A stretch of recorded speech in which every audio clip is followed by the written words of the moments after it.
all, welcome to HSA. ഇന്നത്തെ ക്ലാസ്സിൽ നമ്മൾ ഡിസ്കസ് ചെയ്യാൻ പോകുന്നത് റിച്ചാർഡ് സ്റ്റീലിയുടെ ദ ട്രംപറ്റ് ക്ലബ് എന്ന എസ്സേ ആണ്. But before starting the class, if you are new to my channel or haven't yet subscribed it, please do subscribe and support me. And also hit the bell icon. അതിൽ all എന്നുകൂടി പ്രത്യേകം enable ചെയ്ത് വെക്കുക. ഞാനിടുന്ന ക്ലാസ്സുകളൊക്കെ correct ടൈമിൽ നോട്ടിഫിക്കേഷനായിട്ട് ലഭിക്കാൻ വേണ്ടിയിട്ടാണ്. Come on, let's discuss the essay The Trumpet Club by Richard Steele. As usual, നമുക്ക് ഓതറിൽ നിന്ന് തന്നെ തുടങ്ങാം. About the author, Sir Richard Steele, he was an 18th century Anglo-Irish writer. See, 18th century ആണ്, Anglo-Irish writer ആണ്, and also he was famous as a playwright and politician. Literary figure മാത്രമല്ല, he was like a politician also. Okay, he was during the age of Pope or Augustan age. ആ ഒരു age ഏതാണെന്ന് ഒന്ന് ഓർത്ത് വയ്ക്കുക. Richard Steely age of pop അല്ലെങ്കിൽ Augustan ഏജിൻ്റെ ആ ഒരു കാലഘട്ടത്തിൽ ആയിട്ടാണ് ജീവിച്ചിരുന്നത്. He was best known as the co founder of the magazine the spectator. അത് വളരെ ഇമ്പോർട്ടൻ്റ് ആണ്. ദ സ്പെക്ടേറ്റർ ഏകദേശം 4 പീരിയോഡിക്കൽസ് അദ്ദേഹം പബ്ലിഷ് ചെയ്തിട്ടുണ്ട്. അത് ആരുമായിട്ടാണ്? In collaboration with Joseph Addison. സ്റ്റീലിയും ജോസഫ് എഡിസണും ഇവർ 2 പേരെയും ഒരുമിച്ച്, നമ്മൾ ജൻപനും തുമ്പനും എന്ന് പറയുന്നത് പോലെ ഒരുമിച്ച് വേണം എപ്പോഴും ഇവരെക്കുറിച്ച് പറയാനായിട്ട്. സ്റ്റീലിയും എഡിസണും കൂടിയിട്ടാണ് 18th സെഞ്ച്വറിയിലെ ആ ഒരു കാലഘട്ടത്തിലെ കുറേ കാര്യങ്ങൾ കൊണ്ടുവന്നിട്ടുള്ളത്. അതിലൊന്നാണ് ഈ പീരിയോഡിക്കൽസ്, അതായത് മാഗസിൻസ് പോലെ ആഴ്ചയിലും അല്ലെങ്കിൽ വീക്ക്ലി മന്ത്ലി ഒക്കെ പബ്ലിഷ് ചെയ്യുന്ന ചില മാഗസിൻസ്, ജേർണൽസ് ഒക്കെ ഇവർ പബ്ലിഷ് ചെയ്തിട്ടുണ്ട്. അപ്പോൾ അതിലൊന്നാണ് ദ സ്പെക്ടേറ്റർ. ഈ സ്പെക്ടേറ്റർ 2 പേര് കൂടിയിട്ടാണ്, കണ്ടില്ലേ, he was known as the co founder ആണ്. അപ്പോൾ മറ്റേ കോ ഫൗണ്ടർ ആരാണ്? ജോസഫ് എഡിസൺ ആണ്. അത് ഓർത്ത് വയ്ക്കുക. സ്റ്റീലി ആൻഡ് ജോസഫ് എഡിസൺ എപ്പോഴും ഇവർ ഒരുമിച്ച് വേണം. ഇവർ കുട്ടിക്കാലം മുതലുള്ള ഫ്രണ്ട്സ് കൂടിയാണ്. Richard Steele was born in 1671, 1671. ഒരു ഫാൻസി നമ്പർ അല്ലേ? തുടക്കവും അവസാനവും 1, നടുവിലൊരു 6ഉം 7ഉം. ഓക്കെ, അങ്ങനെയൊക്കെ ഓർത്ത് കോഡ് വെച്ച് പഠിക്കുക കേട്ടോ. 1671, ഡബ്ലിൻ ഇൻ അയർലൻഡ്. ഓക്കെ, അയർലൻഡിലെ ഡബ്ലിനിലാണ് അദ്ദേഹം ജനിക്കുന്നത്. അദ്ദേഹം മരണപ്പെടുന്നത് പക്ഷേ വെയിൽസിലാണ്. 1 സെപ്റ്റംബർ 1729. ഒരു 57-58 ആ ഒരു വയസ്സുള്ള സമയത്താണ് അദ്ദേഹം മരണപ്പെടുന്നത്, വെയിൽസിൽ വെച്ചിട്ട്. ഓക്കെ, അദ്ദേഹത്തിൻ്റെ ഫാദറിൻ്റെ പേരും റിച്ചാർഡ് സ്റ്റീലി എന്ന് തന്നെയാണ്. ഓക്കെ, റിച്ചാർഡ് സ്റ്റീലി എന്നാണ് ഫാദറിൻ്റെ പേര്. He was A wealth attorney and his mother was Eleanor science. ഇദ്ദേഹത്തിൻ്റെ കുട്ടിക്കാലം എന്ന് പറയുന്നത് വളരെ ഒരു പത്തറ്റിക് സിറ്റുവേഷനാണ്. കാരണം അച്ഛനും അമ്മയും ഇല്ലാതെ വളരുക എന്ന് പറയുന്നത് ഏത് കാലഘട്ടത്തിലാണെങ്കിലും വളരെ വിഷമകരമായ ഒരു അവസ്ഥയാണ്. C, his father died when he was 4 and mother died the next year. 4 വയസ്സ് പ്രായമുള്ളൊരു കുഞ്ഞെന്ന് പറയുമ്പോൾ ആലോചിച്ച് നോക്കണം. ആ സമയത്ത് അച്ഛൻ മരിക്കുന്നു, തൊട്ടടുത്ത വർഷം അമ്മയും മരിക്കുന്നു. സോ വളരെ കുട്ടി ആയിരുന്ന സമയത്ത് തന്നെ പാരൻസ് നഷ്ടപ്പെടുന്നു. And he was raised by his uncle and aunt. അങ്കിളും ഓണ്ടുമാണ് പിന്നീട് വളർത്തുന്നതൊക്കെ. കുട്ടിക്കാലത്ത് ഇങ്ങനെ ഒരു മിസ്ഫോർച്യൂൺ ഉണ്ടായി എന്ന് മാത്രമേ ഉള്ളൂ. അദ്ദേഹത്തിൻ്റെ ലൈഫ് അല്ലെങ്കിൽ ഫാമിലിയൊക്കെ അത്യാവശ്യം അറിയപ്പെടുന്ന വെൽത്തി ആയിട്ടുള്ള, സമൂഹത്തിൽ കുറച്ച് സ്റ്റേറ്റസും പൊളിറ്റിക്കൽ ഹോൾഡും ഒക്കെയുള്ള ഫാമിലിയാണ്. See, he was the grandson of sir William Steele, lord chancellor of Ireland. See, അയർലൻഡിൻ്റെ ലോർഡ് ചാൻസലർ ആയിട്ടുള്ള വില്യം സ്റ്റീലിയുടെ ഗ്രാൻഡ് സൺ ആണ്. And a member of protestant gentry. Then about the education, he educated at Charterhouse school where he first met Addison. ഇത് Joseph എഡിസനെ പരിചയപ്പെട്ട ആ ഒരു കാര്യം പറയാനാണ് ഞാൻ ഈ പോയിന്റ് ഇവിടെ കൊടുത്തത്. എഡ്യൂക്കേഷനെ കുറിച്ചുള്ള മറ്റൊരു സ്ലൈഡിൽ പറയുന്നുണ്ട് ഡീറ്റെയിൽ ആയിട്ട്. ചാറ്റർഹൗസ് സ്കൂൾ, അതായത് കുട്ടിക്കാലത്ത് തന്നെ അദ്ദേഹത്തിന് ഈ ജോസഫ് എഡിസൺ എന്ന് പറയുന്ന റൈറ്ററുമായിട്ട് വളരെയധികം നല്ലൊരു പരിചയവും അതുപോലെ ഒരു ബോണ്ടും ഉണ്ടാവുന്നുണ്ട്. ഓക്കെ, അതിനുശേഷം അവർ ക്രൈസ്റ്റ് ചർച്ച് കോളേജിലും സ്കൂളുകളൊക്കെ ഒരുമിച്ച് തന്നെയായിരുന്നു, ഓക്സ്ഫോർഡിൽ. Then he married Margaret Stretch, a widow. 1705 ഒരു മാർഗരറ്റ് സ്ട്രെച്ച് എന്ന് പറയുന്ന ഒരു വിഡോ, തന്നെക്കാൾ കുറച്ചേറെ പ്രായമൊക്കെ ഉള്ള ഒരു ലേഡി അവരെ വിവാഹം ചെയ്യാണ്. അവരെ ശരിക്കും പറഞ്ഞാൽ അതൊരു പൈസ മുന്നിൽ കണ്ടുകൊണ്ട് എന്ന് വേണം നമുക്ക് പറയാനായിട്ട്. കാരണം നെക്സ്റ്റ് ഇയറിൽ അല്ലെങ്കിൽ അധികം താമസിച്ചില്ല അപ്പോഴത്തേക്കും ഈ ലേഡി മരണപ്പെടുകയാണ്. സോ അദ്ദേഹത്തിന് ഒരുപാട് ആ ലേഡിയുടെ എല്ലാ കുറേ കാര്യങ്ങളും ഒക്കെ ലഭിക്കുന്നുണ്ട്. She died next year and married Mary Scurlock. Mary Scurlock എന്ന് പറയുന്ന ലേഡീനെ ഈ മാർഗരറ്റ് സ്ട്രെച്ചിൻ്റെ ഫ്യൂണറൽ സെറിമണിയിൽ കണ്ടുമുട്ടിയ ലേഡിയാണ് ശരിക്കും മേരി സൊല്ലക്ക്. അവിടെ വെച്ച് അവർ തമ്മിൽ പരിചയം ആവുന്നു, അവർ ഒരു റിലേഷൻഷിപ്പിലാവുന്നു. Then after that he married Mary Scurlock. Okay, 18th century അല്ലെങ്കിൽ റിച്ചാർഡ് സ്റ്റീലിയുടെ ഒക്കെ കാലഘട്ടം എന്ന് പറഞ്ഞു കഴിഞ്ഞാൽ പീരിയോഡിക്കൽ എസ്സേസ് വളരെയധികം പോപ്പുലറൈസ് ആയിട്ടുള്ള ഒരു കാലമാണ്. See, periodical essays popularized during early 18th century. So, those essays അല്ലെങ്കിൽ works which were published in the periodicals or magazine journals, അന്നത്തെ കാലഘട്ടത്തിൽ എഴുതിയിട്ടുള്ള കുറേ ആൾക്കാരുടെയും വർക്ക്സും എസ്സേസ് ആണെങ്കിലും ഇതൊക്കെയും പബ്ലിഷ് ചെയ്തിരുന്നത് ഈ പീരിയോഡിക്കൽസിൽ അല്ലെങ്കിൽ മാഗസിൻ ജേർണൽസിലൂടെയാണ്. So they are famous periodicals, അതായത് ജോസഫ് എഡിസൻ്റെയും റിച്ചാർഡ് സ്റ്റീലിയുടെയും ഫേമസ് ആയിട്ടുള്ള 2 പീരിയോഡിക്കൽസിൻ്റെ പേരാണ് താഴെ തന്നിട്ടുള്ളത്, the Tatler and the Spectator. Okay, ആദ്യമായിട്ട് ഇവർ തുടങ്ങിയത് ടാറ്റ്ലറാണ്, അതിനുശേഷം അത് ബാൻ ചെയ്തു, അതിനുശേഷമാണ് സ്പെക്ടേറ്റർ എന്ന് പറയുന്ന പുതിയൊരു മാഗസിൻ തുടങ്ങുന്നത്. ഓക്കെ, സോ അദ്ദേഹം ഈ എസ്സേസ് ഒക്കെ എഴുതാനായിട്ട് അല്ലെങ്കിൽ ഈ പീരിയോഡിക്കൽ അദ്ദേഹം ഒരു സ്യൂഡോണിം, ഒരു പെൻ നെയിം ഉപയോഗിച്ചിരുന്നു. ആ പീരിയോഡിക്കലിൽ മാത്രം കേട്ടോ. അതിൻ്റെ പേരാണ് ഐസക് ബിക്കർസ്റ്റാഫ്. ചിലപ്പോൾ ഈ ഒരു എസ്സേയുടെ ഭാഗമായിട്ട് ചോദിക്കുന്ന ക്വസ്റ്റ്യൻ ഇതായിരിക്കും, പീരിയോഡിക്കൽ എസ്സേയിൽ റിച്ചാർഡ് സ്റ്റീലി ഉപയോഗിക്കുന്ന സ്യൂഡോണിം ഏതാണ്? Isaac Bickerstaff. Okay, see about the education I have told you Charterhouse school. അവിടെ വെച്ചിട്ടാണ്, ആ കുട്ടിക്കാലം മുതൽക്കുള്ള സ്കൂളിങ്ങിലാണ് ജോസഫ് എഡിസനെ മീറ്റ് ചെയ്യുന്നതും അവർ അന്ന് മുതലുള്ള സുഹൃത്തുക്കളാണ്. ദെൻ അവർ ക്രൈസ്റ്റ് ചർച്ച് കോളേജിൽ ഓക്സ്ഫോർഡിൽ പഠിച്ചു, അതിനുശേഷം മേർട്ടൺ കോളേജ് ഓക്സ്ഫോർഡിൽ തന്നെ പഠിച്ചു. Then after that he join the life guards of the household cavalry in order to support king Williams wars against France. അദ്ദേഹം കിങ് വില്യംസിന് വേണ്ടിയിട്ട് അദ്ദേഹത്തിൻ്റെ ലൈഫ് ഗാർഡായിട്ട് അല്ലെങ്കിൽ ഒരു പട്ടാളക്കാരൻ, സോൾജിയർ എന്ന നിലയിലൊക്കെ നമുക്ക് വേണമെങ്കിൽ പറയാം, അദ്ദേഹം കിങ് വില്യംസിന് സപ്പോർട്ടറായിട്ട് വാറിനൊക്കെ എഗെയിൻസ്റ്റ് ആയിട്ട് നിന്നിട്ടുണ്ട്. അതായത് ഫ്രാൻസിനെതിരെ ആയിരുന്നു കേട്ടോ അന്നത്തെ വാർ അവർ നടത്തിയിരുന്നത്. സോ അങ്ങനെ കിങ്ങിനോട് ഏറ്റവും ചേർന്ന ഒരാളായി, കിങ്ങിനോട് ഏറ്റവും അടുപ്പുള്ള ഒരാളായി. And he rose to the rank captain within 2 years. 2 വർഷം കൊണ്ട് അദ്ദേഹം ക്യാപ്റ്റൻ എന്നുള്ള പദവിയിലേക്ക് എത്തിച്ചേരുകയാണ് ചെയ്യുന്നത്. Then with Joseph Addison, he founded periodicals during 18th century. See, I have told you before, 18th century എന്ന് പറയുന്നത് ഈ പീരിയോഡിക്കൽസ് അല്ലെങ്കിൽ മാഗസിൻ ജേർണൽസ് ഒക്കെ വളരെയധികം ഫ്ലറിഷ് ആയിട്ടുന്നൊരു കാലമാണ്. അപ്പോൾ അന്ന് ഇറങ്ങുന്ന ഒരുപാട് വർക്ക്സും എസ്സേസും ഒക്കെ പബ്ലിഷ് ചെയ്യുന്നത് തന്നെ ഈ ജേർണൽസിലാണ്. അപ്പോൾ ആദ്യമായിട്ട് ഇവർ 2 പേരും കൂടെ കൊളാബറേറ്റ് ചെയ്തുകൊണ്ട് ഫൗണ്ട് ചെയ്തിട്ടുള്ള ഒരു ജേർണലാണ് the first one, that is the Tatler. Okay, അത് പബ്ലിഷ് ചെയ്തിട്ടുള്ള വർഷവും ഡേറ്റും ഓർത്ത് വയ്ക്കുക. 12th April 1709. ആ 1 അവിടെ ഇല്ല കേട്ടോ, 91 അല്ല, 9 ആണ്. 1701, 1709 ഇത് പബ്ലിഷ് ചെയ്യുന്നത്. 12th April ആദ്യമായിട്ടിത് പുറത്തിറങ്ങുന്നത്. ആൻഡ് ഹി ടൂക്ക് ദ സ്യൂഡോണിം, അതിലേക്ക് എഴുതാനായിട്ടാണ് അദ്ദേഹം സ്യൂഡോണിം സ്വീകരിച്ചത്. ഏതാണ്? Isaac Bickerstaff. Okay, then 271 essays ഈ ഒരു പീരിയോഡിക്കൽ അവർ പബ്ലിഷ് ചെയ്തിട്ടുണ്ട്. 271 എസ്സേസ് ടോട്ടൽ. ഓക്കെ, അതിൽ 188 എസ്സേസ് ഈ ഒരു പീരിയോഡിക്കലിൽ പബ്ലിഷ് ചെയ്തിട്ടുണ്ട്. 42 by Addison. Joseph Addison 42 essays publish ചെയ്തിട്ടുണ്ട്. ദെൻ 36 എണ്ണം ഇവർ 2 പേരും കൂടി കൊളാബറേറ്റ് ചെയ്തുകൊണ്ടാണ് എഴുതിയിട്ടുള്ളത്, പബ്ലിഷ് ചെയ്തിട്ടുള്ളത്. In 1713 he became a Whig member of Parliament of Stockbridge. See, Whig member means എന്താണ്? ഒരു പൊളിറ്റിക്കൽ പാർട്ടിയിലെ മെമ്പർ എന്നാണ് അർത്ഥം. Whig means a political party. നമ്മൾ ഈ ഒരു ചാപ്റ്ററിൻ്റെ തുടക്കത്തിൽ പറഞ്ഞു Richard Steele was a playwright and politician. ഈ പൊളിറ്റീഷ്യൻ എന്ന് പറയുന്നത് ഇതാണ്. ഓക്കെ, വിഗ് മെമ്പർ ആയിരുന്നു, വിഗ് പൊളിറ്റിക്കൽ പാർട്ടിയിലെ മെമ്പർ ആയിരുന്നു. ആ ഒരു കാരണത്താൽ അദ്ദേഹത്തിന് ലിറ്റററി മേഖലയിലൊക്കെ ചില പ്രശ്നങ്ങളൊക്കെ നേരിടേണ്ടി വന്നിട്ടുണ്ട്. See, he was expelled for issuing a pamphlet in favour of the Hanoverian succession. Hanoverian succession, what is that? അത് 1714 നടന്നൊരു സംഭവമാണ് ഹാനോവേറിയൻ സക്സഷൻ. അതായത് അത്ര കാലം 1714 വരെയും ബ്രിട്ടൻ ഭരിച്ചിരുന്നത് ക്വീൻ ആൻ ആയിരുന്നു. ക്വീൻ ആൻ, അവർക്ക് സർവൈവിങ് ചിൽഡ്രൻ ആരും ഉണ്ടായിരുന്നില്ല. കുട്ടികളില്ലാത്തത് കൊണ്ട് തന്നെ അവരുടെ സ്റ്റുവാർട്ട് ഡൈനാസ്റ്റി അവിടെ എൻഡ് ചെയ്യാണ്. മുന്നോട്ട് കൊണ്ടുപോകാൻ, ആ കിങ്ഡം മുന്നോട്ട് കൊണ്ടുപോകാൻ ആരുമില്ല. സോ ആ ഒരു രാജഭരണം അടുത്ത ഡൈനാസ്റ്റി ആയിട്ടുള്ള ഹാനോവേറിയൻസിന് ഹാൻഡ് ഓവർ ചെയ്യേണ്ടി വന്നു, അല്ലെങ്കിൽ അവർ അത് ഏറ്റെടുത്ത് ചെയ്യാണ്. ഓക്കെ, അപ്പോൾ ഹാനോവേറിയൻ സക്സഷൻ നടക്കുന്നത് 1714 okay, by the death of queen Anne. അപ്പോൾ അതിന് ഈ ഹാനോവേറിയൻസിന് ഫേവർ ചെയ്തുകൊണ്ട് അദ്ദേഹം റിച്ചാർഡ് സ്റ്റീലി ഒരു പാംഫ്ലെറ്റ് എഴുതി. അതിനെതിരെയുള്ള ഒരു റിയാക്ഷനായിട്ടാണ് അദ്ദേഹത്തിന് എക്സ്പെൽ ചെയ്യപ്പെട്ടതൊക്കെ. Okay, so Steele was knighted. അദ്ദേഹത്തിന് നൈറ്റ്ഹുഡ് എന്ന് പറയുന്ന ആ ഒരു പദവിയും കൂടെ കൊടുക്കുകയാണ്. ആര്? When George one of Great Britain came to throne. George one means ഞാൻ പറഞ്ഞു ഹാനോവേറിയൻ കിങ് ആണ്. അദ്ദേഹം രാജഭരണത്തിൽ വന്നതിന് ശേഷം റിച്ചാർഡ് സ്റ്റീലിക്ക് ഒരു നൈറ്റ് പദവി കൂടെ കൊടുക്കുകയാണ്. And also he was given with the responsibility of Theatre Royal, Drury Lane.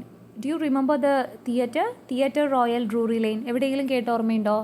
Yes, the school for scandal എന്ന പ്ലേ നമ്മൾ പഠിച്ചപ്പോൾ അതിനെക്കുറിച്ച് ഞാൻ പറഞ്ഞിരുന്നു അല്ലേ. അന്ന് ആ ഒരു ഡ്രാമ അല്ലെങ്കിൽ പ്ലേ പ്രീമിയർ ചെയ്തത് ആദ്യമായിട്ട് ഡ്രൂറി ലെയ്ൻ തിയേറ്ററിലായിരുന്നു.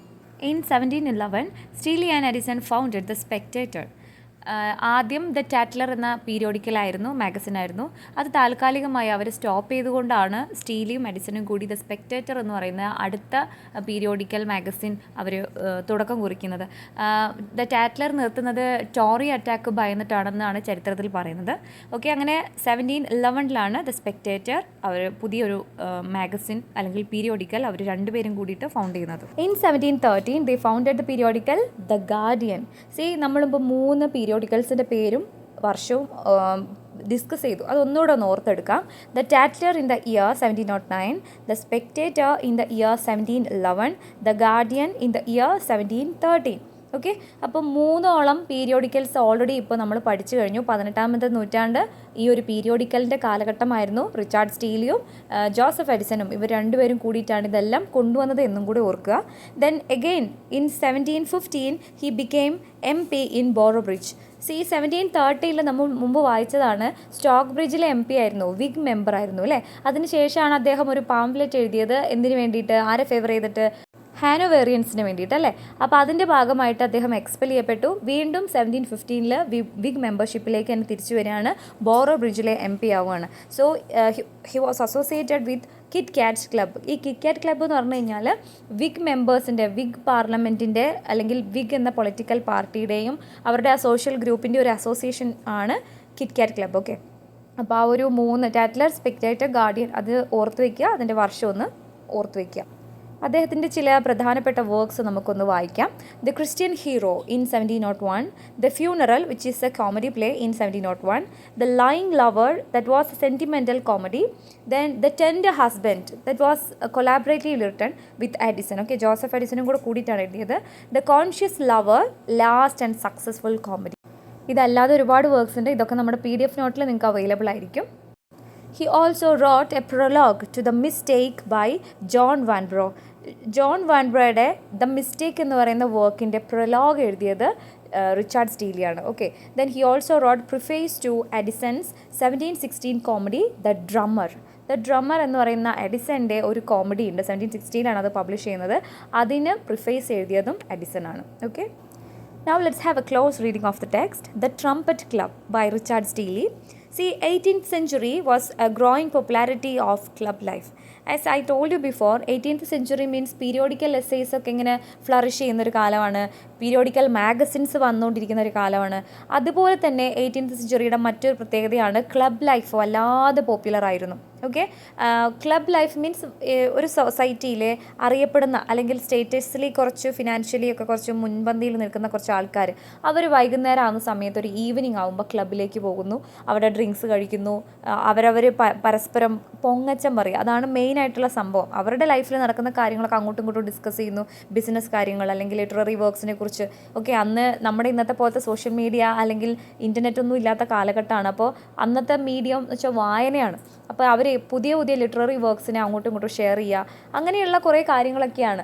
അപ്പോൾ പ്രത്യേകിച്ച് വാർ കാര്യങ്ങളൊക്കെ നടക്കുന്ന സമയമാണ്. അപ്പോൾ വാറിനെക്കുറിച്ചുള്ള വാർത്തകൾ അങ്ങോട്ടും ഇങ്ങോട്ടും ഡിസ്കസ് ചെയ്യുന്ന അങ്ങനെയൊക്കെ ഒരു ലൈഫ്. സോ ക്ലബ് ലൈഫ് വളരെയധികം പോപ്പുലറാണ്. അപ്പോൾ ഇവിടെ ഈ ടൈറ്റിൽ ദ ട്രംപറ്റ് ക്ലബ് എന്ന് പറയുന്ന ടൈറ്റിൽ തന്നെ ഒരു ഇഡിയം ഒളിഞ്ഞിരിക്കുന്നുണ്ട്. Have you heard about the idiom to blow one's trumpet? To blow one's trumpet എന്താണ് അതിൻ്റെ അർത്ഥം? അങ്ങനെ ഒരു ഇഡിയം കേട്ടിട്ടുണ്ടോ? അതിൻ്റെ അർത്ഥം അതാണ് ടു ബോസ്റ്റ് എന്നാണ്. ബോസ്റ്റ് ചെയ്യാന്ന് പറഞ്ഞാൽ എന്താ? ഈ പൊങ്ങച്ചം പറയുക അല്ലെങ്കിൽ പൊക്കി പറയുക എന്നൊക്കെ പറയില്ലേ, അത് തന്നെ. So this essay is actually a satirical essay. എന്തിനെയാണ് ഇവിടെ സറ്റാർ ചെയ്യുന്നത്? ആക്ഷേപഹാസ്യം എന്ന് പറയില്ലേ, എന്തിനാണ് ആക്ഷേപിച്ച് ഹാസ്യത്തിലൂടെ ആക്ഷേപിക്കുന്നത്? എന്തിനാണ്? Club life. അന്നത്തെ 18th സെഞ്ചുറിയിൽ ഫ്ലറിഷ്ഡ് ആയിട്ടുള്ള ഈ ക്ലബ് ലൈഫിനെ ഒരു സറ്റാരിക്കലായിട്ട് കാണിക്കുന്നതാണ് ഇവിടെ ചെയ്യുന്നത്. Okay, this essay brings out the English men's ignorance very clearly. Okay, this essay was about conversation. We all no ക്ലബ്ബിൽ പോകുകയെന്ന് പറഞ്ഞാൽ നമ്മൾ കോൺവെർസേഷനാണ് അല്ലേ, സംഭാഷണമാണ്. ഓരോ ആൾക്കാരും പരസ്പരം അങ്ങോട്ടും ഇങ്ങോട്ടും സംസാരിക്കുന്നതാണ്. സോ അവരുടെ സംഭാഷണം തന്നെയാണ് ഇതിൽ എസ്സേയിലൂടെ പറയുന്നത്. And it was taken from his periodical the ടാറ്റ്ലർ. ഇത് ടാറ്റ്ലറിലാണ് പബ്ലിഷ് ചെയ്തിട്ടുണ്ടായിരുന്നത്. നമ്മൾ അറിയാലോ അന്നത്തെ കാലഘട്ടം എന്ന് പറഞ്ഞു കഴിഞ്ഞാൽ പീരിയോഡിക്കൽ എസ്സേസ് എന്ന് പറയുന്നത് എന്താണ്? പീരിയോഡിക്കലിലാണ് ഇതൊക്കെ പബ്ലിഷ് ചെയ്യുന്നത്. സോ ടാറ്റ്ലറിലാണ് അവരുടെ തന്നെ പീരിയോഡിക്കൽ മാഗസിനായ ടാറ്റ്ലറിലാണ് ഇത് പബ്ലിഷ് ചെയ്തിട്ടുള്ളത്. The Tatler number 132 by Richard Steele, Sheer Lane, February 10, issue number 107, Saturday. ഇതായിരുന്നു അന്ന് പബ്ലിഷ് ചെയ്തിട്ടുള്ള ആ എസ്സേയുടെ ഡീറ്റെയിൽസ്. ഓക്കെ, ടാറ്റ്ലറിലാണ് number 132 by Richard Steele, Shire Lane, February 10, issue number 107, Saturday. ആ ദിവസം വരെ ഉണ്ട് അല്ലേ. ട്രംപറ്റ് എന്ന് പറഞ്ഞ വാക്ക് എന്താണെന്ന് നിങ്ങൾക്ക് അറിയാലോ. ദ ട്രംപറ്റ് ക്ലബ്ബ് എന്ന് പറഞ്ഞു കഴിഞ്ഞാൽ, trumpet means it's A musical instrument. Okay, trumpet club എന്ന് പറഞ്ഞാൽ ഒരു ഇമാജിനറി ക്ലബ്ബാണ്. അങ്ങനെ ഒരു ക്ലബ്ബ് ആക്ച്വലി അന്നത്തെ കാലത്ത് ഉണ്ടായിരുന്നില്ല. ക്ലബ്ബുകൾ ഉണ്ടായിരുന്നു, പക്ഷെ ട്രംപറ്റ് ക്ലബ്ബ് എന്ന പേരുള്ള ഒരു ക്ലബ്ബ് അന്ന് ഉണ്ടായിരുന്നില്ല. ഇത് നമ്മുടെ റിച്ചാർഡ് സ്റ്റീലിയുടെ ഇമാജിനേഷനാണ്. അദ്ദേഹം ഉണ്ടാക്കിയ ഒരു ഇമാജിനറി ക്ലബ്ബാണ് ട്രംപറ്റ് ക്ലബ്ബ്. ആ ക്ലബിന് ട്രംപറ്റ് എന്നുള്ള പേര് വരാൻ കാരണം ഇത് തന്നെയാണ്. കാരണം ടു ബ്ലോ വൺസ് ട്രംപറ്റ് എന്ന് പറയുന്ന ഇഡിയം അവിടെ ഉപയോഗിക്കാൻ വേണ്ടിയിട്ടാണ്. കാരണം ആൾക്കാർ അങ്ങോട്ടും ഇങ്ങോട്ടും പരസ്പരം ബൂസ്റ്റ് ചെയ്യാണ്. അവർ പൊങ്ങച്ചം പറഞ്ഞ് ഇങ്ങനെ അങ്ങോട്ടും ഇങ്ങോട്ടും പൊക്കി പറയുക, അങ്ങനെയൊക്കെ തന്നെയാണ്. അവരവരുടെ കാര്യങ്ങൾ ഇങ്ങനെ വീമ്പ് പറയാൻ വേണ്ടി പോകുന്നൊരു ഇടം. Okay, the essay begins where the writer tells us the reason for why did he go to the club every day. റൈറ്റർക്ക് അറിയാം ഇത് പൊങ്ങച്ചം പറയുന്ന ആൾക്കാരുടെ സ്ഥലമാണ് ക്ലബ്. എന്നിട്ടും എന്തിനാണ് റൈറ്റർ അങ്ങോട്ട് പോകുന്നത് എന്ന് നമ്മൾ റീഡേഴ്സ് ചോദിക്കില്ലേ.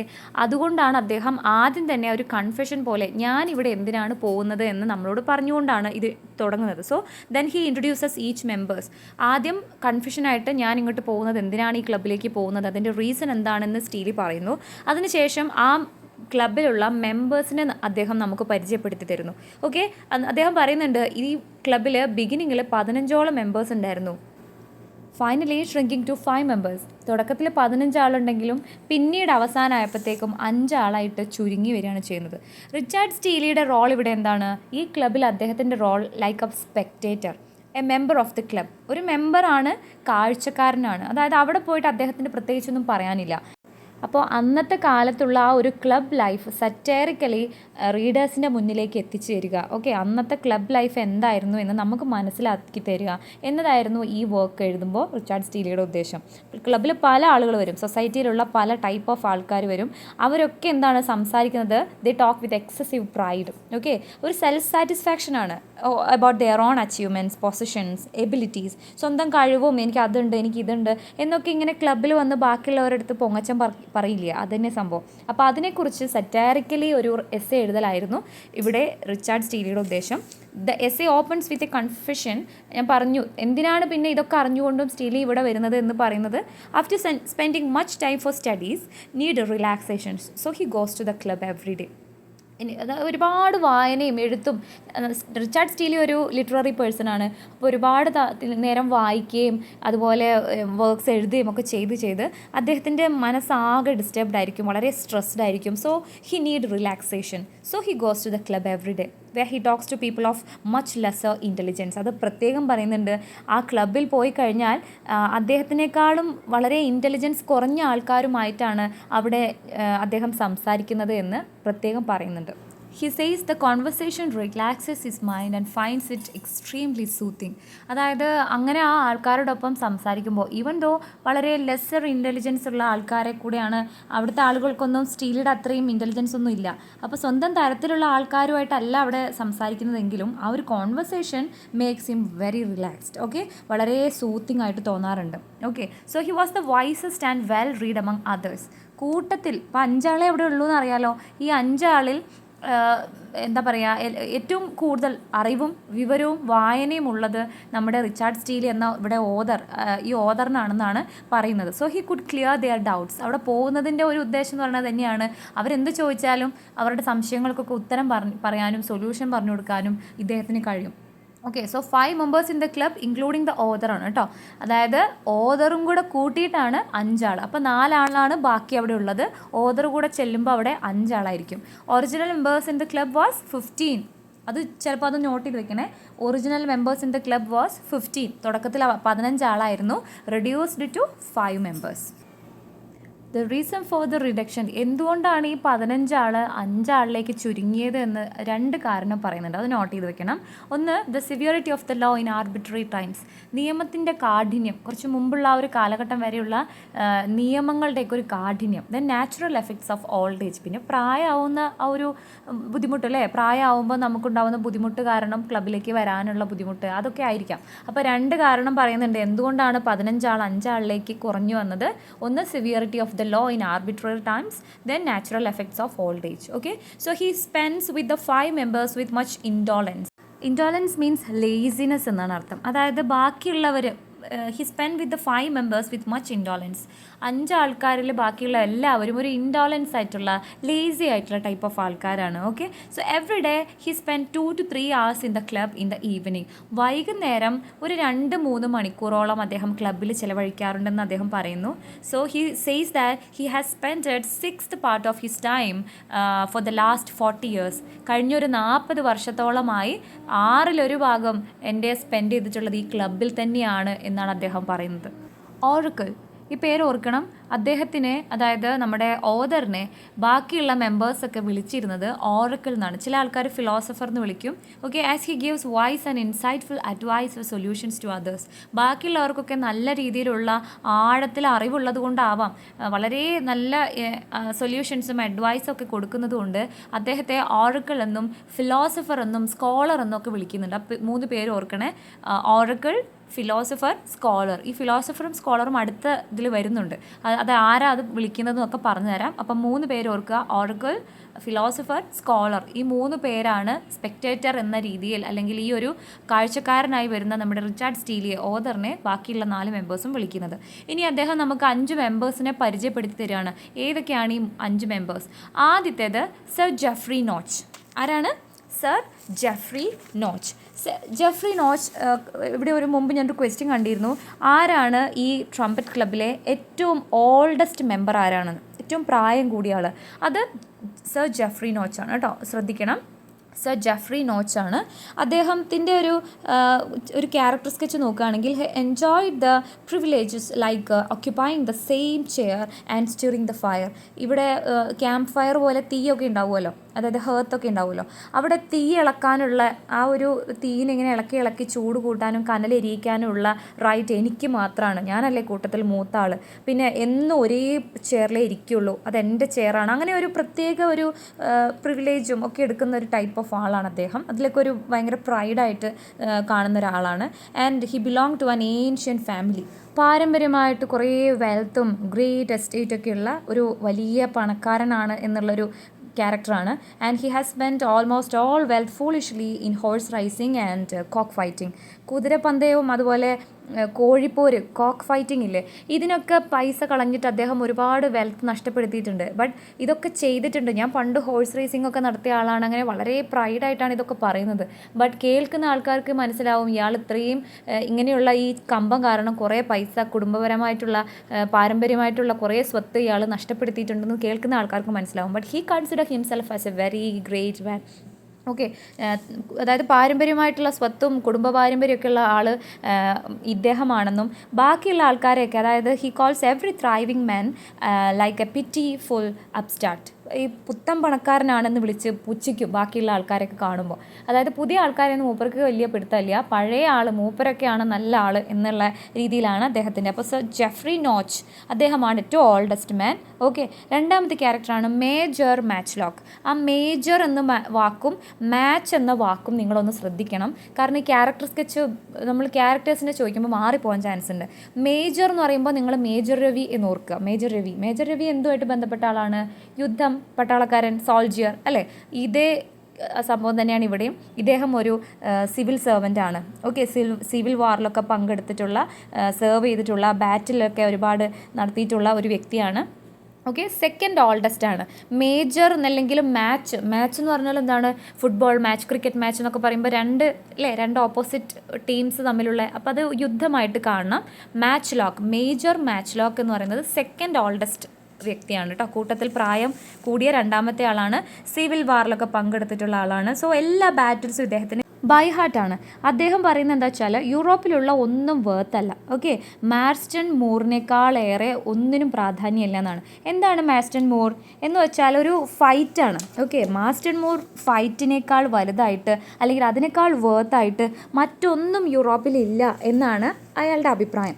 അപ്പോൾ എല്ലാ ദിവസവും ഇയാൾ ഈ ബാറ്റിലിനെ കുറിച്ചാണ് സംസാരിക്കുക. Okay, every day he use to say about this battles. അദ്ദേഹം യുദ്ധം ചെയ്ത അല്ലെങ്കിൽ അദ്ദേഹം പങ്കെടുത്തിട്ടുള്ള എല്ലാ ബാറ്റിൽ ബാറ്റിലിനെ കുറിച്ചും. Then every night he tells them the story of his having knocked of his horse at the rising of London apprentices in 1647. 1647 നടന്നിട്ടുള്ള ഒരു ബാറ്റിൽ അദ്ദേഹത്തിന് കുതിരപ്പുറത്ത് നിന്നും കുതിര തള്ളി താഴെയിട്ട നോക്ക് ചെയ്ത് താഴെയിട്ട കഥയാണ് എന്നും പറയുക. ആ കഥ പറയാത്ത ഒരു ദിവസവും ഇല്ല. Okay, so civil war, Marston Moor, knocked off from horse, ഈ 3 വാക്കും ശ്രദ്ധിക്കുക. സിവിൽ വാറിൽ പങ്കെടുത്തു, മാസ്റ്റൺ മൂറാണ് ഏറ്റവും സംഭവം, അതിനേക്കാൾ അപ്പുറത്തായിട്ട് യൂറോപ്പിൽ ഒന്നുമില്ല. ദെൻ കുതിരേൻ്റെ മേലിൽ നിന്ന് കുതിര നോക്ക് ചെയ്ത് താഴെയിട്ട കഥ, ഇത് 3 എന്നും പറയാറ്. 3ാമത്തെ ക്ലബ് മെമ്പറാണ് ഡിക്ക് റെപ്റ്റൈൽ. ഓക്കെ, ഇത് 3rd മെമ്പറാണ്. He is A good natured man. Okay, he never talk too much, ഒരുപാടൊന്നും സംസാരിക്കില്ല. ബട്ട് ബാക്കിയുള്ളവർ പറയുന്ന കാര്യങ്ങളൊക്കെ കേട്ട് നല്ല രീതിയിൽ തമാശയ്ക്ക് എൻജോയ് ചെയ്ത് ലാഫ് ചെയ്യും. Okay, he laughs at other people's talks. ബാക്കിയുള്ളവർ എന്തെങ്കിലും ജോക്ക് പറയുകയാണെങ്കിലൊക്കെ അതിനെ നന്നായിട്ട് ചിരിക്കും, എൻജോയ് ചെയ്യും. അതുകൊണ്ട് തന്നെ ആർക്കും ഇയാളെപ്പറ്റി അധികമൊന്നും അറിയില്ല. അയാൾ അധികം കാര്യങ്ങളും അയാളുടെ പേഴ്സണൽ കാര്യങ്ങളൊന്നും സംസാരിക്കാറില്ല. He just listen. Okay, but he joins with other members and have fun with others' jokes. Okay, every day he brings his 18-year-old nephew with him. എന്നും കൂടെ 18 വയസ്സുള്ള തൻ്റെ നെഫ്യൂവിനെ കൂടെ കൊണ്ടുവരാറുണ്ട് ക്ലബിലേക്ക്. അതെന്തിനാന്ന് വെച്ചാൽ he give him good company and to make him know the taste of the world. അതായത് അയാൾക്കൊരു കമ്പനിക്ക് ഒരാൾ മാത്രമല്ല, ലോകത്തുള്ള പല ടൈപ്പ് ഓഫ് ആളുകൾ ഇവിടെയുണ്ട്. അപ്പോൾ അവരിൽ നിന്നും ലോകവിവരം കിട്ടിക്കോട്ടെ എന്ന് കരുതിയിട്ടാണ് കൊണ്ടുവരുന്നതെന്നാണ് പറയുന്നത്. പക്ഷേ നെഫ്യൂ ഒന്നും തന്നെ സംസാരിക്കാറില്ല. ഡിക്ക് റെപ്റ്റൈൽ എന്ന് പറഞ്ഞു കഴിഞ്ഞാൽ അദ്ദേഹം സംസാരിക്കില്ലെങ്കിലും ബാക്കിയുള്ളവർ പറയുന്നതൊക്കെ കേട്ട് എൻജോയ് ചെയ്ത് ചിരിക്കാറുണ്ട്. ബട്ട് ഈ നെഫ്യൂ എന്ന് പറഞ്ഞു കഴിഞ്ഞാൽ he never talk and never show any kind of emotion. ഒരു രീതിയിലുള്ള എക്സ്പ്രഷൻ ഇടാതെ മിണ്ടാതെ ഇരിക്കലാണ് ഈ നെഫ്യൂയുടെ പണി. ഓക്കെ, എന്തെങ്കിലും പറയാൻ മൗത്ത് ഓപ്പൺ ചെയ്യുകയാണെങ്കിൽ തന്നെ ഹി ലാഫ്സ്. അപ്പോഴത്തേക്കും മറ്റാൾ പറയും, ah Jack, you young men think us fools but we old men know you are. ജാക്കിനെ ഒന്നും പറയാനും ചിരിക്കാനും അനുവദിക്കില്ല എന്നാണ് വാസ്തവത്തിൽ. അപ്പോൾ ഡിക്ക് റെപ്റ്റൈൽ മീൻസ് സംസാരിക്കാതെ, അതായത് ഒന്നും ഒരു കാര്യവും പങ്കുവെക്കാതെ ബാക്കിയുള്ളവർ പറയുന്ന കേൾക്കുന്ന ആൾ. റെപ്റ്റൈൽസ് എന്ന് പറഞ്ഞു കഴിഞ്ഞാൽ ആ റെപ്റ്റൈൽ വർഗ്ഗം ഓർക്കുക അല്ലേ, ഇൻസെക്റ്റുകളുടെ റെപ്റ്റൈൽസ്. മനുഷ്യന്മാരെ പോലെ സംസാരിക്കില്ലല്ലോ അവർ, അപ്പോൾ സംസാരിക്കില്ല. ഹി നെവർ ടോക്ക് മച്ച് എന്ന് ഓർക്കുക, but he reacts. The 4th member of the club is bencher. അദ്ദേഹത്തിൻ്റെ ഒറിജിനൽ നെയിം ബെഞ്ചർ എന്നല്ല, എല്ലാവരും വിളിക്കുന്നതാണ് bencher of the neighbouring in എന്നാണ് ടെക്സ്റ്റിൽ അദ്ദേഹത്തെക്കുറിച്ച് പറയുന്നത്. Bencher of the neighbouring in. അദ്ദേഹം നമ്മുടെ ഓതറിൻ്റെ തൊട്ടടുത്താണ് ഇരിക്കുന്നത്. ദ ഗ്രേറ്റസ്റ്റ് വിറ്റ് എന്നൊക്കെ അദ്ദേഹത്തെക്കുറിച്ച് ടെക്സ്റ്റിൽ പറയുന്നുണ്ട്. അദ്ദേഹത്തിൻ്റെ original name is never mentioned anywhere in the essay. ലോയറാണ് അദ്ദേഹം, അതുകൊണ്ടാണ് അദ്ദേഹത്തെ ബെഞ്ചർ എന്ന് വിളിക്കുന്നത്. Okay, and he's the cleverest member. Writer സ്റ്റീലിനെ കഴിഞ്ഞാൽ, ഓക്കെ, നമ്മുടെ ഓതറിനെ കഴിഞ്ഞാൽ ഏറ്റവും ക്ലെവറസ്റ്റ് മെമ്പർ കൂട്ടത്തിൽ ഈ ഒരു ബെഞ്ചറാണ്. Okay, he learned by heart about 10 couples of satirical poem Hudibras written by Samuel Butler. അതായത് സാമുവൽ ബട്ട്ലറിൻ്റെ ഹുദിബ്രാസ് എന്ന പോയത്തിലെ ഏകദേശം ഒരു 10 ഡിസ്ട്രിക്ട്സ് അദ്ദേഹത്തിന് അറിയാം, കാണാപ്പാടമായിട്ട് പഠിച്ചു വെച്ചിട്ടുണ്ട്. അപ്പോൾ അവസരം കിട്ടുമ്പോഴൊക്കെ ഈ ലൈൻസ് ചൊല്ലും. To show he's able to by heart all these things. Okay, അപ്പോൾ താനൊരു അറിവുള്ള ആളാണ്, ഒരുപാട് വായനയുള്ള ആളാണെന്നൊക്കെ അറിയാൻ വേണ്ടി ഈ ഒരു സംഭവം കാണാതെ പഠിച്ചിരിക്കുകയാണ്. ഏതെങ്കിലും ഒരു മോഡേൺ അല്ലെങ്കിൽ ഒരു ഇൻ്റലിജൻറ്റ് വ്യക്തിയെക്കുറിച്ചൊക്കെ സംസാരിക്കുകയാണെങ്കിൽ പെട്ടെന്ന് അദ്ദേഹം തല ഇങ്ങനെ ഷെയ്ക്ക് ചെയ്യും. അതായത് ടു ഷോ ഹിസ് ഡിസഗ്രിമെൻറ്റ്, അത് യോജിക്കുന്നില്ല എന്ന് അറിയിക്കാൻ വേണ്ടിയിട്ട്. അതുപോലെ ഈ പ്രസൻറ്റ് ഏജ്, അന്നത്തെ ആ ഒരു ഏജിനെ ഡൾ ഏജ് ആണെന്ന ഒരു ആറ്റിറ്റ്യൂഡാണ് അദ്ദേഹം കീപ്പ് ചെയ്യുന്നത്. പിന്നെ എന്ത് പറഞ്ഞു കഴിഞ്ഞാലും ജാക്ക് ഓഗിളിൻ്റെ ഇൻറ്റിമേറ്റ് ആയിരുന്നു താനെന്ന് ഇടയ്ക്കിടയ്ക്ക് പറയും. ഓക്കെ, ബാക്കിയുള്ളവരെ ഇമ്പ്രസ് ചെയ്യിക്കാനാണ്. ഈ ജാക്ക് ഓഗിൾ എന്ന് പറഞ്ഞാൽ അന്നത്തെ ഒരു നൊട്ടോറിയസ് ആയിട്ടുള്ളൊരു വ്യക്തിയാണ് ആ ഒരു പീരീഡ് ഓഫ് ടൈമിൽ. അപ്പോൾ അദ്ദേഹത്തിൻ്റെ ഏറ്റവും ഇൻറ്റിമേറ്റ് ആയിട്ടുള്ള ആളാണ് താൻ എന്നിങ്ങനെ ഇടയ്ക്കിടയ്ക്ക് ആൾക്കാരെ ഇമ്പ്രസ് ചെയ്യാൻ പറയാറുണ്ട്. The last and 5th member of this club is our author. ഈ ഓതർ ഒരു സ്പെക്ടേറ്റർ ആയിട്ടാണ് അവിടെ ചെല്ലുന്നത്. ഇവർ പറയുന്നതൊക്കെ കണ്ടും കേട്ടും ഇരുന്ന് കുറച്ച് നേരം റിലാക്സ് ചെയ്യും. ഞാൻ പറഞ്ഞല്ലോ തുടക്കത്തിൽ, ഒരുപാട് വായനയും എഴുത്തുമൊക്കെ ആയി അദ്ദേഹത്തിൻ്റെ മനസ്സൊന്ന് റിലാക്സ് ചെയ്യാൻ വേണ്ടിയിട്ടാണ് അങ്ങോട്ട് പോകുന്നത്. So they consider him as an intelligent man of the great deal of learning എന്നൊക്കെയാണ് വിളിക്കുന്നത്. Okay, but no knowledge of the world എന്ന് ബാക്കി മെമ്പേഴ്സ് പറയും. ഓതറിനെ മേജർ വിളിക്കുന്നതാണ് ഫിലോസഫർ. ഞാൻ പറഞ്ഞു ഓറക്കിൾ, ഫിലോസഫർ, സ്കോളർ എന്നൊക്കെ 3 പേരിലാണ് ആ മെമ്പേഴ്സ് എല്ലാവരും അദ്ദേഹത്തെ വിളിക്കാറ്. മേജറാണ് അദ്ദേഹത്തിനെ ഫിലോസഫർ എന്ന് വിളിച്ചത്. ദെൻ സർ ജെഫ്രി ആണ് അദ്ദേഹത്തിനെ സ്കോളർ എന്ന് വിളിച്ചത്. ഓക്കെ, സോ ഇത്രയും മെമ്പേഴ്സിനെ കുറിച്ചുള്ള ഡീറ്റെയിൽസ് പറഞ്ഞു. ഇനി നമുക്ക് ടെക്സ്റ്റിലേക്ക് കിടക്കാം. Our club meets precisely at 6 o'clock in the evening, but I did not come last night till half an hour after 7, by which means I escaped the battle of Naseby, which the major usually begins at about 3/4 after 6. എല്ലാ ദിവസവും വൈകുന്നേരം 6 മണിയാവുമ്പോൾ ഈ ക്ലബ്ബിൽ എല്ലാ മെമ്പേഴ്സും ഒത്തുകൂടും. Okay, അപ്പോൾ ഒരു particular day, അതായത് തലേ ദിവസം രാത്രിയിൽ സ്പെക്ടേറ്ററിന് കറക്റ്റ് ടൈമിൽ എത്താൻ കഴിഞ്ഞില്ല. അപ്പോൾ അയാളൊരു 7-7:30 ആയ സമയത്താണ് നമ്മുടെ ഓദർ അങ്ങോട്ട് ചെല്ലുന്നത്. സോ ഈ സമയം കൊണ്ട് മറ്റ് മെമ്പേഴ്സ് എന്തൊക്കെ ഡിസ്കസ് ചെയ്ത് കാണുമെന്ന് സ്പെക്ടേറ്റർ ഇവിടെ ഊഹിക്കുകയാണ്. അങ്ങനെയാണ് അദ്ദേഹം പറയുന്നത്, I am sure that I escape the battle of Naseby. Major എപ്പോഴും വാറിൻ്റെ കഥ പറഞ്ഞിട്ടാണ് തുടങ്ങുക. ആദ്യത്തെ ഊഴം മേജറിനാണ്. അദ്ദേഹം മേജർ ആയതുകൊണ്ട് തന്നെ ഈ ഒരു വാറിൻ്റെ കഥയിലേ തുടങ്ങുള്ളൂ. അപ്പോൾ താങ്ക് ഗോഡ് ഞാനിപ്പോൾ ഇത്രയും നേരം ലേറ്റ് ആയതുകൊണ്ട് മേജറിൻ്റെ ആ വാറിൻ്റെ കഥ, ആ ബാറ്റിൽ ഓഫ് നേസ്ബൈ ഞാനിപ്പോൾ എസ്കേപ്പ് ചെയ്തിരിക്കുന്നു എന്ന് അദ്ദേഹം പറയുകയാണ്. I found also that my good friend the bencher had already spend 3 of his districts and only waiting one opportunity to hear a sermon spoken of, that he might introduce the couplet where a stick rhymes to ecclesiastic. So അത്രയും നേരം വൈകിയതുകൊണ്ട് തന്നെ മേജറിനെ പോലെ തന്നെ ബെഞ്ചറിൻ്റെയും കവിത ഞാനിപ്പോൾ കേൾക്കേണ്ടി വന്നില്ല. അതായത് ഈ സമയം കൊണ്ട് ബെഞ്ചർ ഇപ്പോൾ 3 ഡിസ്ട്രിക്ട്സ്, അതായത് കാണാപ്പാടം പഠിച്ചു വെച്ചിട്ടുള്ള ഹുദിബ്രാസിൻ്റെ 3ഓളം ഡിസ്ട്രിക്ട്സ് മീൻസ് ഒരു എന്താ പറയുക കപ്ലെറ്റ് എന്നൊക്കെ പറയില്ലേ, അതാണ്. സോ ബെഞ്ചറിൻ്റെ ആ കവിത ഞാനിപ്പോൾ എന്തായാലും അതിൽ നിന്ന് രക്ഷപ്പെട്ടിരിക്കുകയാണ്. ഇപ്പോൾ അദ്ദേഹം സെർമൺ എന്നുള്ള വാക്ക് ആരുടെയെങ്കിലും വായിൽ നിന്ന് വീഴാൻ വേണ്ടി കാത്തിരിക്കുകയായിരിക്കും. എന്തിനാണ്? എക്ലസിയാസ്റ്റിക് മീൻസ് എന്താണ്? പ്രീസ്റ്റ് എന്നൊക്കെ പറയില്ലേ. സോ അതുമായി ബന്ധപ്പെട്ട് എന്തെങ്കിലും ഒരു കവിതയോ അല്ലെങ്കിൽ ഒരു റൈമോ ചൊല്ലാൻ വേണ്ടിയിട്ട് ആരുടെയെങ്കിലും വായിൽ നിന്ന് സെർമൺ എന്നുള്ള വാക്ക് കേൾക്കാൻ വേണ്ടി ഇപ്പോൾ കാത്തിരിക്കുകയാകും എന്നൊക്കെ ഇപ്പോൾ നമ്മുടെ ഓദർ ഊഹിക്കുകയാണ് ചെയ്യുന്നത്. At my entrance into the room, they were naming a red petticoat and a clock, by which I found that the bencher had been diverting them with a story of Jack Ogle. ആ ഒരു സിറ്റുവേഷനിലേക്കാണ് നമ്മുടെ author കയറി ചെല്ലുന്നത്. അദ്ദേഹം കയറി ചെല്ലുന്ന സമയത്ത് the bencher was talking about Jack Ogle. ഞാൻ പറഞ്ഞു ജാക്ക് ഓഗിളിനെ കുറിച്ച് ഇങ്ങനെ വല്ലാതെ ഇൻറ്റിമേറ്റ് ആണ് ഞങ്ങൾ തമ്മിലെന്ന് പറയാൻ അദ്ദേഹത്തിന് ഭയങ്കര പ്രൈഡാണ്. അപ്പോൾ അത് പറഞ്ഞുകൊണ്ടിരിക്കുകയാണ്. I had no sooner taken my seat, but Sir Geoffrey, to show his good will towards me, gave me a pipe of his own tobacco and stirred up the fire. So വന്ന് കയറിയ സമയത്ത് തന്നെ sir Jeffrey, കൂട്ടത്തിൽ മുതിർന്ന കാരണവർ എന്ത് ചെയ്യുകയാണ്, അദ്ദേഹത്തിൻ്റെ പൈപ്പ് മീൻസ് നമ്മൾ പണ്ടത്തെ സിനിമയിലൊക്കെ കാണാമല്ലോ, ഇങ്ങനെ സിഗരറ്റ് വലിക്കുന്ന പോലെ ഒരു പൈപ്പ് വലിക്കും, ജോസ് പ്രകാശിൻ്റെയൊക്കെ സിനിമയിലുണ്ടത്. അപ്പോൾ ആ പൈപ്പ് അദ്ദേഹത്തിന്, ടൊബാക്കോ മീൻസ് പുക വലിക്കാനുള്ള എന്നാണ് ഉദ്ദേശിക്കുന്നത്, ആ പൈപ്പ് അദ്ദേഹത്തിന് കൊടുക്കുകയാണ്. ആൻഡ് സ്റ്റീർഡ് അപ്പ് ദ ഫയർ, അദ്ദേഹം ആ തീയൊക്കെ ഒന്നിങ്ങനെ ഇളക്കുകയാണ് ചെയ്യുന്നത് ഒന്നുകൂടെ കത്താൻ വേണ്ടിയിട്ട്. I look upon it as a point of morality to be obliged by those who endeavour to oblige me, and therefore in requital of for his kindness, and to set the conversation going, I took the best occasion I could to put him upon telling us the story of on Ganlet, which he always does with very particular concern. So തന്നോട് കാണിച്ചിട്ടുള്ള ആ ഒരു morality, ആ ഒരു മര്യാദ അല്ലേ, വരുമ്പോൾ തന്നെ സ്വീകരിക്കുകയും പുകവലിക്കാനായിട്ട് തൻ്റെ പൈപ്പൊക്കെ കൊടുക്കുകയും ചെയ്യുന്നത്, അതിന് പകരമായിട്ട് അദ്ദേഹത്തിനോടൊരു സ്റ്റോറി പറയുകയാണ്. To narrate the story of ഗാൻലെറ്റിൻ്റെ സ്റ്റോറി ഒന്ന് പറയാമോ എന്ന് ജെഫ്രിയോട് ഓദർ ചോദിക്കുന്നു. So Gantlett is a game of coke.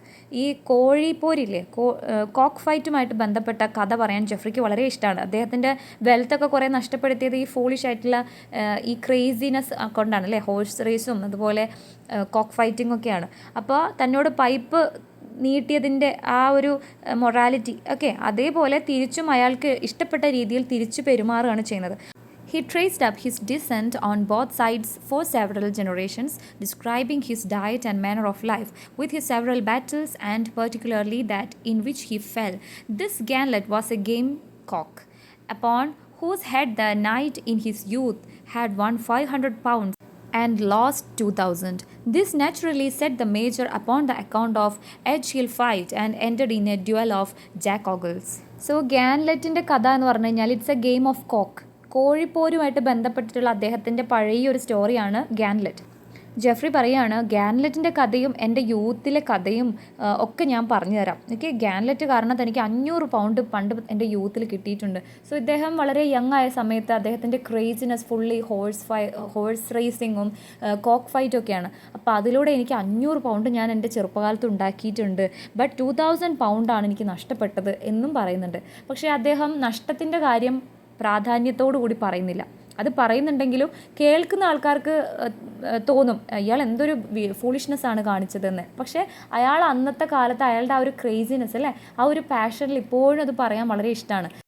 അന്ന് 500 പൗണ്ട് ഉണ്ടാക്കിയതാണ് അദ്ദേഹത്തിനെ സംബന്ധിച്ചിടത്തോളം ഇന്നും ഓർമ്മയിലുള്ളത്. പക്ഷേ 2000 പൗണ്ട്സ് നഷ്ടപ്പെട്ടത് അദ്ദേഹത്തിന് ശ്രദ്ധയിലേ വരുന്നില്ല.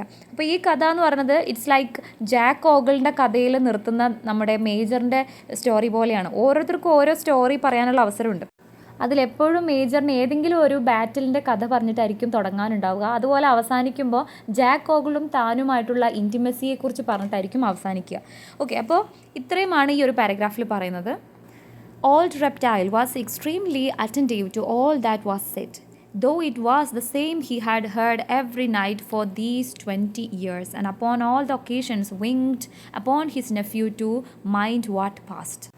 18th സെഞ്ച്വറിയിലെ ക്ലബ് ലൈഫിനെ വളരെ നല്ല രീതിയിൽ സെറ്ററൈസ് ചെയ്തുകൊണ്ടാണ് ഈ ഒരു 2-3 സെൻറ്റൻസ് ഇവിടെ തന്നിരിക്കുന്നത്.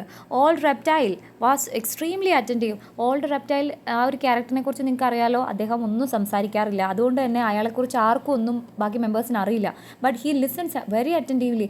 അങ്ങനെ അറ്റൻറ്റീവായിട്ട് ശ്രദ്ധയോടെ ഇരിക്കുക എന്ന് പറയുമ്പോൾ നമ്മൾ വിചാരിക്കും ആൾ ആദ്യമായിട്ട് കേൾക്കുന്ന കഥയാണെന്ന്. ബട്ട് അവിടെ സെറ്ററൈസ് ചെയ്ത് പറയുന്നു, കഴിഞ്ഞ 20 വർഷങ്ങളായിട്ട് രാത്രിയിൽ അദ്ദേഹം എന്നും കേൾക്കാറുള്ള അതേ സെയിം കഥയാണ് അദ്ദേഹം ഇപ്പോഴും അറ്റൻറ്റീവായിട്ട് ശ്രദ്ധിച്ച് കേട്ടുകൊണ്ടിരിക്കുന്നത്. അതിൻ്റെ ഇടയിൽ അദ്ദേഹം ഇടയ്ക്കിടയ്ക്ക് വിങ്ക് ചെയ്യുന്നുണ്ട്, അതായത് കണ്ണുകൊണ്ട് ഇങ്ങനെ ഗോഷ്ട് കാണിക്കുന്നുണ്ട് നെഫ്യൂവിനോട്. എന്താണ്, ശ്രദ്ധിച്ച് കേട്ടോ ഇതൊക്കെ എന്ന് പറയുന്നുണ്ട്. അതായത് 20 വർഷമായിട്ടും അതേ ഇൻട്രസ്റ്റോട് കൂടിയാണ് ഇപ്പോഴും കഥ കേൾക്കുന്നത്. അപ്പോൾ ഇതിനെ ഒരു ആക്ഷേപഹാസ്യത്തിലൂടെ കാണിക്കുകയാണ്. This many suffice to give the world a taste of our innocent conversation, which we spun out till about 10 o'clock, when my maid came with a lanthorn to light me home. Here the author says that their innocent conversation lasts till 10 o'clock. അതായത് ഇവർ ഈ പറയുന്ന എല്ലാ innocent ആയിട്ടുള്ള നിഷ്കളങ്കമായ അവരുടെ സംഭാഷണങ്ങളെല്ലാം ഏകദേശം രാത്രി 10 മണിയോളം നീളും. ആ 10 മണിക്ക് ഇദ്ദേഹത്തിൻ്റെ മെയ്ഡ് അദ്ദേഹത്തിനെ വിളക്കുമായിട്ട്, ഒരു ലാൻതോൺ മീൻസ് എന്താണ്, പണ്ടത്തെ കാലമാണ് അല്ലേ, ഇലക്ട്രിസിറ്റി ഒന്നും ഇല്ല. അപ്പോൾ അദ്ദേഹത്തിൻ്റെ വീട്ടിലുള്ള മെയ്ഡ് അദ്ദേഹത്തിനെ കൂട്ടാനായിട്ട് വിളക്കുമായിട്ട് വരും. I could not but reflect with myself as I was going out upon the talkative humour of old men, and the little figure which that part of life makes in one who cannot employ this natural propensity in discourses which would make him venerable. So കഴിഞ്ഞ 20 അല്ലെങ്കിൽ 40 വർഷമായിട്ട് same story, ആരെന്ത് കഥ പറയും, അടുത്ത chance ആർക്കാണ്, അവരെന്താ പറയാൻ പോകുന്നത്, ഇതെല്ലാം എല്ലാവർക്കും അറിയാം. But still same curiosity, same ഇൻട്രസ്റ്റോട് കൂടി എന്നും എല്ലാവരും ക്ലബ്ബിൽ വരുന്നു, ഇതൊക്കെ കേൾക്കുന്നു. അപ്പോൾ ഈ ഒരു ബോറിംഗ് കോൺവെർസേഷനെ ആക്ഷേപിക്കുകയാണ് ഓദർ ഇവിടെ ചെയ്യുന്നത്. Author tells that the talkative nature of old men, അല്ലേ, ഈ പ്രായമായ കാർന്നോമാർക്ക് വേറൊന്നും ചെയ്യാനില്ല. അത് ഇന്നത്തെ കാലത്താണെങ്കിലും അങ്ങനെ തന്നെയാണ്. അപ്പോൾ ഒരുപാട് നേരം കണ്ടിന്യൂസ് ആയിട്ട് റിപ്പീറ്റഡ് സ്റ്റോറീസ് പറയുന്ന ഓൾഡ് മെൻ്റെ ആ ഒരു ക്ലബ്ബിലുള്ള ആൾക്കാരെക്കുറിച്ചാണ് ഇവിടെ അദ്ദേഹം പറയുന്നത്. An old men whose mind is empty of knowledge will become an old trifling story teller. അതായത് അധികം നോളജൊക്കെ നഷ്ടപ്പെട്ടു പോയി, ഇനി ഒരുപാട് നോളജൊന്നും നേടിയെടുക്കാനില്ല. സോ അവർക്ക് ഇത്ര കാലം നേടിയെടുത്ത അറിവും വിവരവും എക്സ്പീരിയൻസും ആണ് പരസ്പരം അങ്ങോട്ടും ഇങ്ങോട്ടും പറയാനുള്ളൂ. അതിന് ശേഷമുള്ള ലൈഫ് എന്ന് പറഞ്ഞു കഴിഞ്ഞാൽ യൂത്തിനാണ് എപ്പോഴും ലൈഫിൽ പുതിയ പുതിയ അഡ്വഞ്ചറസ് ആയിട്ടുള്ള കാര്യങ്ങൾ ചെയ്യാനുള്ളത്. അപ്പോൾ അവർക്ക് പുതിയ പുതിയ കാര്യങ്ങൾ പറയാനുണ്ടാവും. ബട്ട് ഓൾഡ് ഏജ് മീൻസ് എന്താണ്, അവരുടെ ലൈഫ് ഏകദേശം ഇനിയൊന്നും ചെയ്യാനില്ല, ഓൾറെഡി അവർക്ക് ചെയ്യാനുള്ളതൊക്കെ അവർ ചെയ്തു കഴിഞ്ഞു. So experience is over. അപ്പോൾ അത്ര കാലം ചെയ്തതൊക്കെ തന്നെയാണ് അവർക്ക് ഇനി പറയാനുള്ളൂ. അപ്പോൾ അത് തന്നെ റിപ്പീറ്റ് ചെയ്ത് പറഞ്ഞുകൊണ്ടിരിക്കുകയാണെന്ന് ഇവിടെ അദ്ദേഹം പറയുകയാണ്. അത് ഒരു ഓൾഡ് ഏജിൻ്റെ ഒരു സത്യമായ അല്ലേ, നഗ്ന സത്യമാണ് അവിടെ പറഞ്ഞത്. I must own, it makes me very melancholy in company when I hear a young man begin a story, and have often observed that one of a quarter of an hour long in a man of 25 gathers circumstances every time he tells it, till it grow into a long Canterbury tale of 2 hours. By that time he is 60. So ഈ old men ഇങ്ങനെ continuous ആയിട്ട് repeated story അല്ലെ, അവർക്ക് അറിവുകൾ empty ആയി വന്നിരിക്കുകയാണ്. അപ്പോൾ അവർ ഈ സ്റ്റോറി ടെല്ലറായി മാറുകയാണ്, ട്രിഫ്ലിംഗ് സ്റ്റോറി ടെല്ലറായി മാറുകയാണ്. അവർക്ക് വേറെ പുതിയ കാര്യങ്ങൾ, അഡ്വഞ്ചറസ് ആയിട്ടുള്ള കാര്യങ്ങളൊന്നും ചെയ്യാനില്ല. ഇങ്ങനെ ചെയ്യുന്നത് കൊണ്ട്, അതായത് ഈ റിപ്പീറ്റഡ് സ്റ്റോറി ടെല്ലിങ് ക്ലബ്ബിൽ വന്നിങ്ങനെ എന്താ പറയുക, ആവർത്തന വിരസതയുള്ള കഥകൾ കേട്ടുകൊണ്ടിരിക്കുക, പറഞ്ഞുകൊണ്ടിരിക്കുക, ഇങ്ങനെ ചെയ്യുന്നത് കൊണ്ട് തന്നെ ഇവരാരും റെസ്പെക്റ്റ് ചെയ്യുന്നില്ല എന്നാണ് പറയുന്നത്. As they speak valueless things. Okay, so he feels, the other feels sorry for their tendency to have conversation without any specific purpose. പ്രത്യേകിച്ചൊരു പേർപ്പസും ഇല്ലാതെ വെറുതെ യൂസ്ലെസ് ആയിട്ട് ഇങ്ങനെ സംസാരിച്ചുകൊണ്ടിരിക്കുക, അതിലൊരു കാര്യമില്ല എന്ന് ഇദ്ദേഹം പറയുന്നു, റൈറ്റർ പറയുന്നു. സോ 15 മിനിറ്റ് കൊണ്ട് പറയാവുന്ന ഒരു സ്റ്റോറി ഒരു കാൻറ്റർബറി ടെയിൽ പോലെ അങ്ങ് ഇവർ പറഞ്ഞുകൊണ്ടിരിക്കുകയാണ്. ഓക്കെ, അവർക്ക് സമയം ഒരു നേരം പോക്കാണ്. ദേ വർ വേസ്റ്റിംഗ് ദ ടൈം എന്നാണ് അക്കോർഡിംഗ് ടു ദ റൈറ്റർ അദ്ദേഹത്തിന് തോന്നുന്നത്, wasting the time. So knowledge acquire ചെയ്യുക, അതുപോലെ റീഡ് ചെയ്യുക, അങ്ങനെയുള്ള ആക്ച്വലി ചെയ്യേണ്ട കാര്യങ്ങളൊക്കെ ഇവർ ഈ ഓൾഡ് മെൻ വെറുതെ സ്റ്റോറി ടെല്ലിംഗ് ഒക്കെ ചെയ്തുകൊണ്ട് സ്പോയിൽ ചെയ്ത് കളയാണ്. നല്ല നല്ല കാര്യങ്ങൾ നോളജ് അക്വയർ ചെയ്യാം, വായിക്കാം, ഒരുപാട് നല്ല നല്ല പുസ്തകങ്ങളിലെ അതൊക്കെ പുതിയ പുതിയ കാര്യങ്ങളല്ലേ. അഡ്വഞ്ചറസ് ആയിട്ടുള്ള യൂത്തിനെ പോലെ ഒന്നും ചെയ്യേണ്ടെങ്കിലും ഒരുപാട് വായിച്ച അറിവുകൾ ഉണ്ടാക്കാം. അതൊന്നും ചെയ്യാതെ ഈ സ്റ്റോറി ടെല്ലിങ്ങിൽ വെറുതെ ടൈം വേസ്റ്റ് ചെയ്യുകയാണ് എന്നാണ് അദ്ദേഹം പറയുന്നത്. The only way of avoiding such a trifling and frivolous old age is to lay up in our way to eat such stories of knowledge and observation as may make us useful and agreeable in our declining years.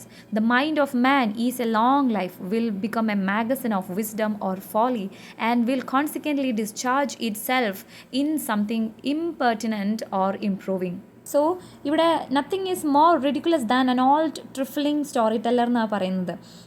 ഈ ഒരു വയസ്സായിട്ടുള്ള കഥ പറഞ്ഞുകൊണ്ട് വെറുതെ time waste ചെയ്യുന്ന old ആയിട്ടുള്ള ആൾക്കാരെക്കാളും ridiculous ആയിട്ട് വേറെ ഒന്നുമില്ല എന്ന് ഓതർ പറയുന്നു. So man's mind is like A magazine.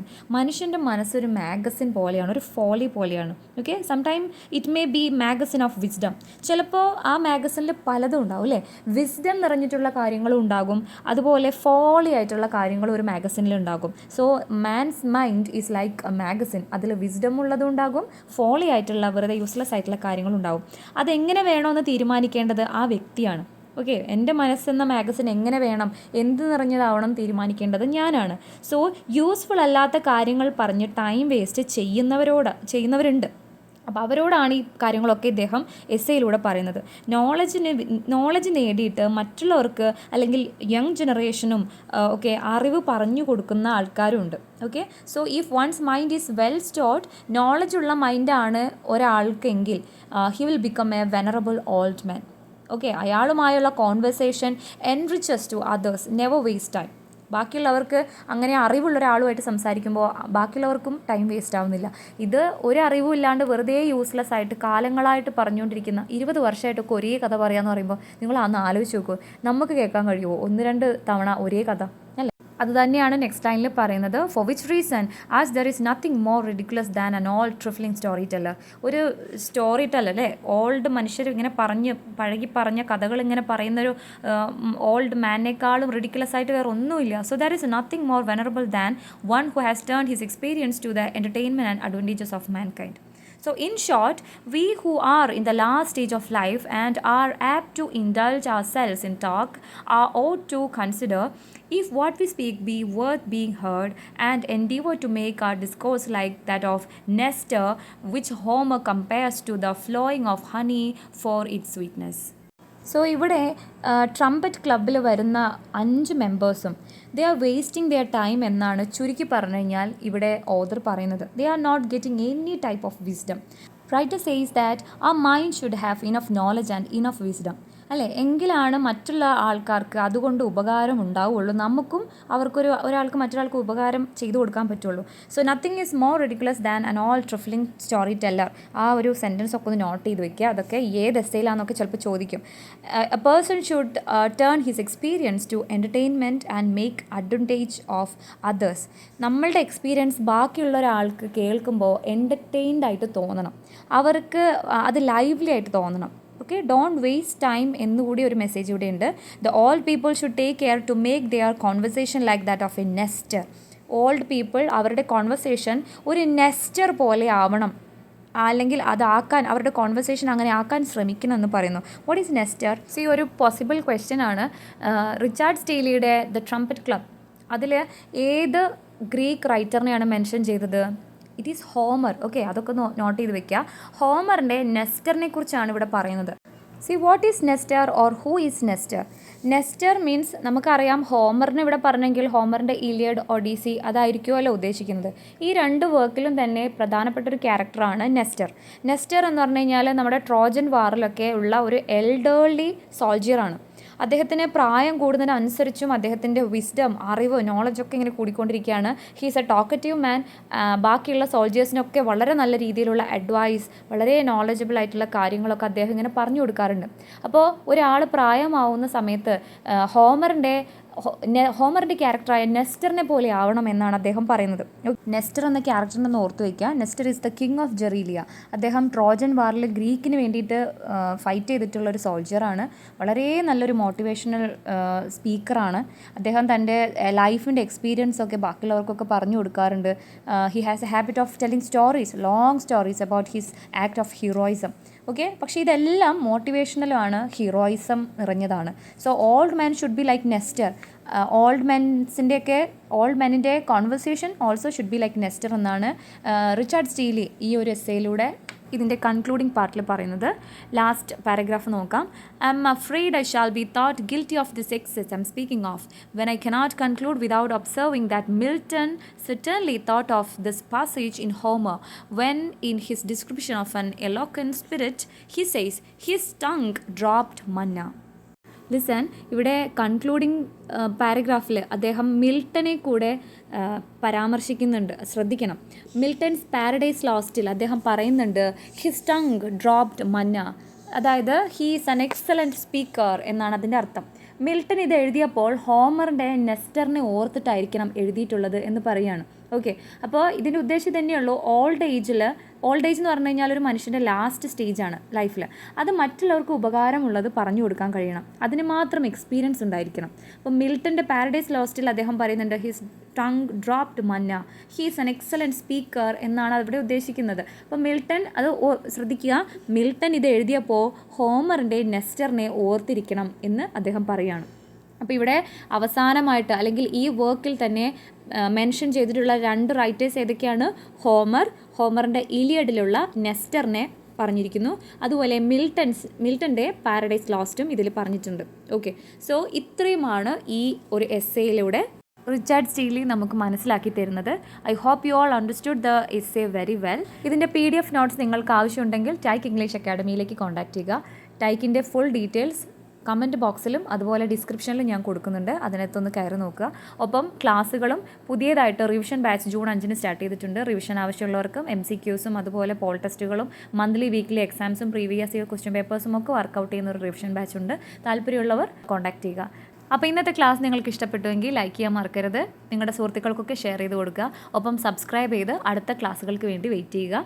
മറ്റൊരു ടോപ്പിക്കുമായിട്ട് അടുത്ത ക്ലാസ്സിൽ കാണാം. Thank you so much.